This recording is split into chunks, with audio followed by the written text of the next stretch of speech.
Barcelonais ont décidé de prendre les choses en main. Ter Stegen out, c'est viral aujourd'hui, on parle que de ça. Alors un départ pour le portier allemand, il a eu une belle époque au Barça, notamment cette Ligue des Champions en 2015, mais il commence à se faire vieux dans son football proposé, on sent que voilà, il est plus trop au niveau. Donc je comprends l'envie des fans d'aller se renouveler à ce poste-là, sachant que voilà, ça n'a pas été notre fort aussi cette année-là. Et le problème les gars, c'est qu'on a un directeur sportif qui est nul, qui est zéro à la base. Donc on te parle d'aller chercher un bon gardien qui a seulement une clause de 25 millions. 25 millions c'est rien pour un gardien basé sur l'avenir, hein. Même s'il y a clairement meilleur que lui, vous savez, moi je voulais Emiliano Martinez pour 3 saisons, c'est potable. Mais si tu penses à l'avenir, voilà, c'est un bon gardien, il faut aller le prendre. Mais vu que ton directeur sportif, il va aller prendre le joueur pour l'envoyer en prêt, bah c'est très compliqué de remplacer Ter Stegen, les gars. Là, vous me dites tout de suite à l'heure actuelle, Ter Stegen ou Chesney? Même là, je suis dans la réflexion, je suis dans le doute. Parce que déjà, de une, je sais pas à quoi m'attendre avec Ter Stegen. Je sais pas quel niveau il va afficher l'année prochaine. Et Chesney, je le trouve moyen. Voilà, il a fait des choses, mais sans plus cette année, quoi. Voilà, dépannage. Donc les gars, qu'est-ce qu'on fait finalement? On le garde une saison supplémentaire ou on se débarrasse de lui? Et je sais pas si vous avez vu, mais je crois bien que l'histoire elle est en marche. Ter Stegen out, les gars. 122 000 postes. Il est actuellement en TT. Et vous savez, c'est parti de quoi? C'est parti de ça. Il y a un mec, il a sorti une compilation de 1h22 de toutes les erreurs de Ter Stegen. Regardez en France, il est actuellement 4e. 135 000 publications. Ter Stegen out. L'histoire, elle est en marche, les mecs. Je crois bien que l'histoire, elle est en marche. Et en plus de ça, Ter Stegen envisagerait un départ s'il n'a pas la garantie de rester titulaire. Des clubs européens et saoudiens manifestent déjà leur intérêt pour le gardien. Ter Stegen, merci pour tout. Merci pour ce que t'as fait. Enfin, le peu que t'as fait à l'époque. Mais là, mon gars, au bout d'un moment, faut lâcher. Faut lâcher parce que là, il n'y a plus personne qui veut de toi. Le Barça, ils ont viré tous les joueurs. Il manque plus que toi, mon gars.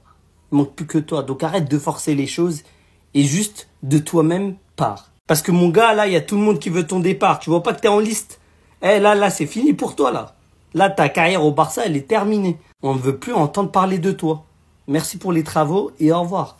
Ter Stegen est en train de manger un de ses pressings, les gars. Et je suis même en train de me demander qui est le plus détesté entre Monsieur X et Ter Stegen. En tout cas, ce qu'il faut savoir, c'est qu'il est en tendance avec le hashtag Ter Stegen out 30 000 posts. La hate envers Ter Stegen est allée tellement loin que beaucoup de personnes se sont réjouies de sa blessure. Non pas parce qu'ils détestent l'humain ou quoi que ce soit et qu'ils lui souhaitent du mal. Juste parce qu'ils savent que c'était la seule raison pour qu'il ne puisse ne pas jouer avec le Barça. Rendez-vous compte de la dinguerie. Ce qui est en train de faire péter les supporters du Barça, c'est qu'on peut perdre un super gardien. Tout ça parce qu'on veut garder un gardien qui a fait une bonne saison sur les 5 dernières années. C'est une saison où en plus de ça, on est allé en Europa League et qu'on a brillé qu'en Liga. Donc ce n'est pas non plus une saison au top niveau. Et du coup, ça a déclenché un pressing car tout le monde veut son départ. Une compilation de 82 minutes sur les erreurs de Ter Stegen, c'est de la folie, les gars. Des images que vous connaissez déjà tous par cœur. Un tweet de Sherin datant de 2021. 2021. Ter Stegen, c'est 290 buts encaissés en 292 matchs. C'était en 2021, rendez-vous compte. J'aimerais bien savoir la stat actuellement, s'il vous plaît. Le regard de Lamine Yamal après le match pitoyable de Ter Stegen. Je pense que vous connaissez déjà tous cette pause. Le pressing est hard, mais tout ça, c'est de la faute de la direction du Barça. Il ne sait pas se séparer de ses légendes au bon moment. Enfin bref, sinon vous les gars, vous en pensez quoi? Ramenez sur ce qu'on a passé, on s'ennuie. Mais en fait, il se passe quoi avec les gardiens au FC Barcelone, sincèrement? Je me lève et je vois quoi? Top tendance, Ter Stegen out. Je dis, bon, c'est normal, voilà, le supporter, il veut plus de lui. Donc, c'est tout à fait normal. Et j'apprends quoi? Que Ter Stegen pourrait demander à quitter le FC Barcelone cet été s'il n'est pas celui d'être le gardien numéro 1. En gros, ce mec-là, il appelle la concurrence. Voilà, c'est clairement ça, il appelle la concurrence. Et la concurrence en question, c'est ces mecs-là qui commencent à me taper sur le nez, non? Parce que lui, il s'y prend trop pour New York. Un jour, je viens, un jour, je viens pas. Un autre jour, je viens, un autre jour, je viens pas. Donc, frérot, décide-toi. Bon, apparemment, il s'est décidé. Il ne viendra pas au FC Barcelone. Tant mieux, passons à autre chose. Parce que lui, son dossier commence sérieusement à me taper sur les nerfs. Et l'autre gardien en question, c'était le gardien de Brighton. Sincèrement, je ne le connais pas. Je vais pas faire le mec ici à le connaître. Non, je ne l'ai jamais vu jouer. Je crois, ouais. Je ne le connais pas. Mais j'espère qu'il est bon. Apparemment, il est en haut de la liste pour une arrivée au FC Barcelone cet été. Je pense que si Hansi Flick l'a validé, enfin j'espère, ça doit être un très bon gardien. Je vais aller voir quelques vidéos de lui, ensuite on verra. Mais en tout cas, j'espère qu'ils vont vite régler le problème du gardien au FC Barcelone là, parce que là, ça m'a sérieusement tapé sur les nerfs. Le gardien allemand du FC Barcelone, Marc-André Ter Stegen, envisage de quitter le Barça cet été. Qu'est-ce qui se passe bien sûr avec le gardien? Donc si le Barça ne peut pas garantir une place de titulaire à l'Allemand, il songerait à quitter le club. La raison pour Ter Stegen, c'est qu'il veut être le gardien numéro 1 de l'Allemagne pour la Coupe du Monde. Il a besoin de jouer. On sait que cette saison, il a très peu joué. Bon, il était blessé, mais même depuis son retour de blessure, il était seulement le numéro 2 derrière Chesney. Donc si bien sûr le Barça ne peut pas lui garantir une place de titulaire, il pourrait quitter le club cet été.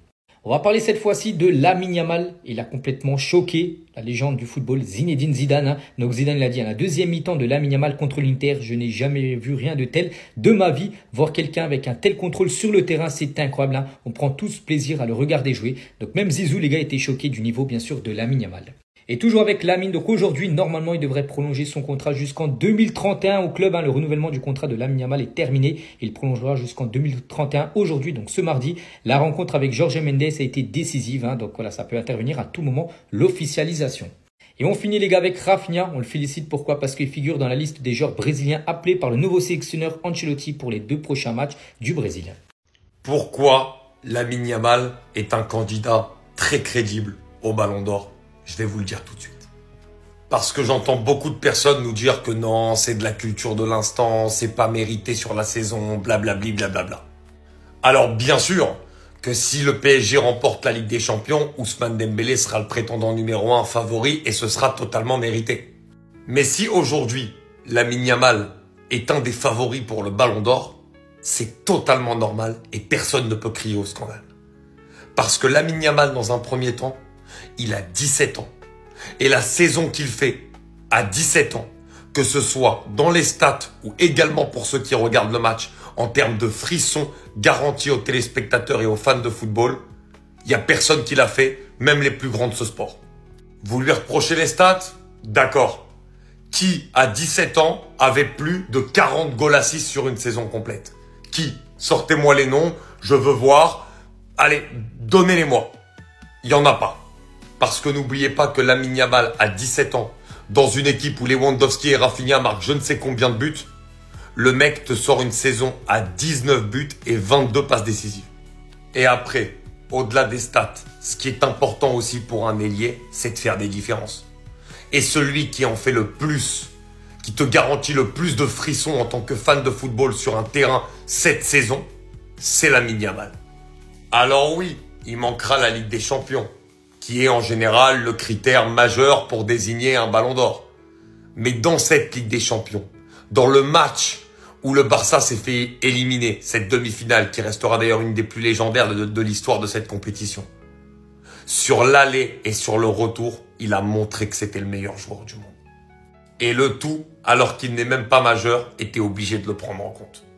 Pour toutes ces raisons-là, personne ne peut dire ici que Lamine Yamal n'est pas un candidat crédible à la victoire finale au Ballon d'Or.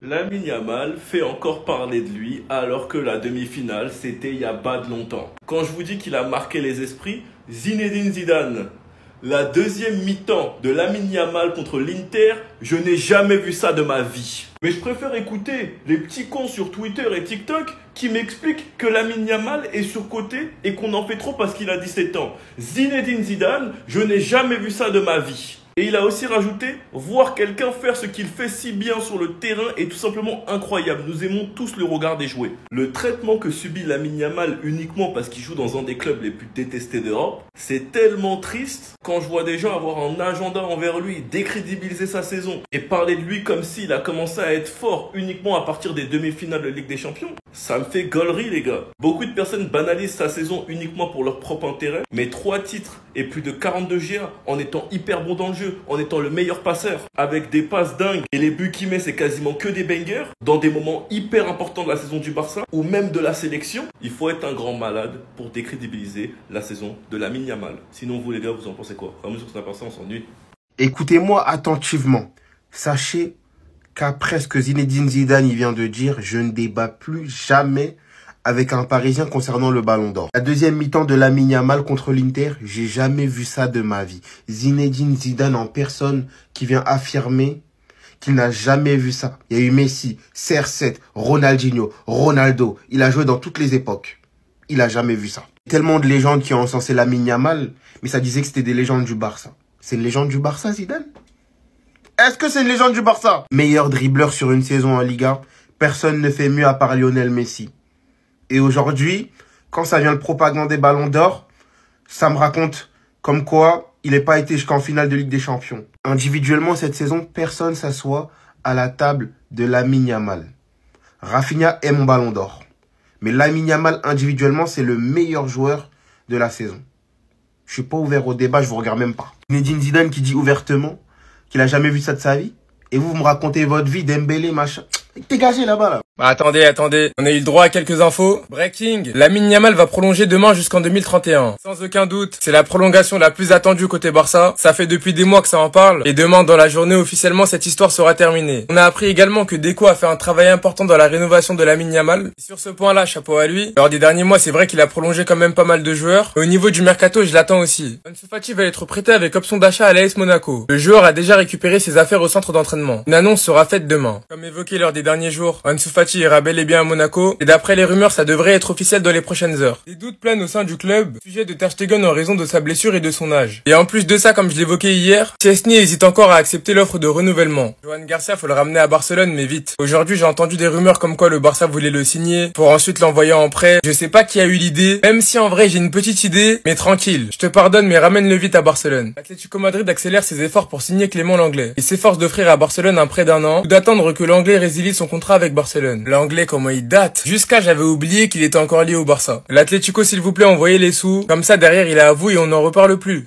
Info du jour au sujet du mercato, que ce soit des départs, des arrivées, puis des prolongations. Let's go. Fabrizio Romano relevait le fait que Johan Garcia au Barça, ça allait être dans un but de le prêter l'année prochaine. Au final, ça veut plus trop blesser l'ego de Ter Stegen et finalement, ça voudrait le faire venir en tant que gardien numéro 1. Surtout que la presse parle de lui à l'étranger aussi pour un départ. Donc, tant mieux. Concernant Jonathan Tah, il va signer au Bayern, c'est officiel, il va pas attendre que le Barça bouge à Araujo ou voir ce qu'il en est en termes de défenseurs centraux. C'est logique, il va pas attendre tout l'été pour nous. Manchester United confirme que le coût de Rashford va être à 40 millions. Donc le Barça, c'est ce qu'il lui reste à faire s'ils veulent vraiment le prendre. Ansu Fati va aller à Monaco, c'est officiel, ça va être confirmé demain de manière officielle. Mais bon, apparemment, il est parti prendre ses affaires au camp sportif du FC Barcelone. Je suis fatigué. Donc voilà, on va le voir. Apparemment, c'est plus un prêt, donc t'as rien à perdre, fonce garçon.